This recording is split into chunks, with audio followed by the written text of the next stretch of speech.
Coffee দিয়ে গেছে, জানলার পাশে বসে কফিটা এনজয় করছি। বৃষ্টিটা কমে গেছে এখন। এখানে ওয়েদার ওই মোটামুটি 18 ডিগ্রি মতো, রাতের দিকে মানে ওই 2-2:30 নাগাদ দেখাচ্ছে 14 ডিগ্রিতে নেমে যাবে, মানে মোটামুটি ঠান্ডা হালকা রয়েছে আর কি। বাইরে কিন্তু আবার বেশ জোরে বৃষ্টি নেমেছে। সন্ধে স্ন্যাক্সে এই যে মোমো আর লঙ্কার চাটনি, বুঝতেই পাচ্ছেন আজকে সন্ধেটা আমাদের জন্য কিন্তু একদম জমে গেল। তো চলুন আমরা খাওয়া দাওয়া করি, দেখা হচ্ছে আবার পরে। বৃষ্টিটা জাস্ট একটু বন্ধ হলো, তাই জন্য এই যে ছাউনি দেওয়া জায়গাটা সকালবেলায় দেখিয়েছিলাম আপনাদেরকে, এখানে নিয়ে চলে এসেছি মোমো। এই জায়গাটায় বসে এনজয় করব। ওনাদের থেকে একটা এক্সট্রা প্লেট চাইলাম, কারণ অনেকগুলো মোমো দিয়েছে, এতগুলো মোমো তো আমরা খাবো না।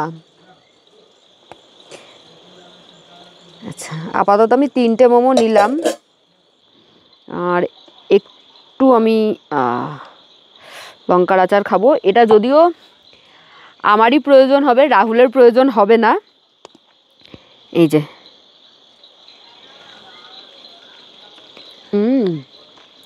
লামি জুসি,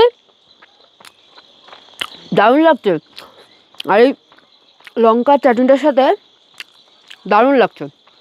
দেখতে পাচ্ছেন এগুলো কিন্তু ধোয়া নয়, এগুলো মেঘ, যেটা আমাদের হোমস্টেটাকে ঢেকে দিচ্ছে। এই যে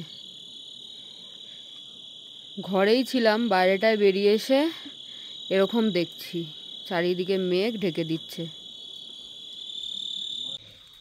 সন্ধ্যাবেলার পরিবেশটা কি মায়াবী লাগছে। বৃষ্টি পড়ছিল, বৃষ্টি থেমে যাওয়ার পর অসাধারণ লাগছে। এদিকটা দেখুন, মেঘ আসছে ভেসে ভেসে, এই জায়গাটাও কি অপূর্ব লাগছে, দারুণ। পুরো হোমস্টেটা আমাদের ঢেকে দিল মেঘে। এখনো কিন্তু যে বিশাল ঠান্ডা লাগছে সেরকম নয়, আমি সোয়েটার ছাড়াই বেরিয়ে চলে এসেছি।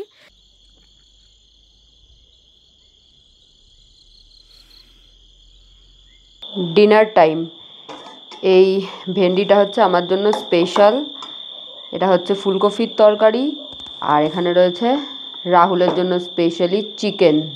চিকেনটা বেশ সুন্দর দেখতে, আর আমরা বলেছিলাম রুটি খাবো, এর ভেতরে রুটি আছে।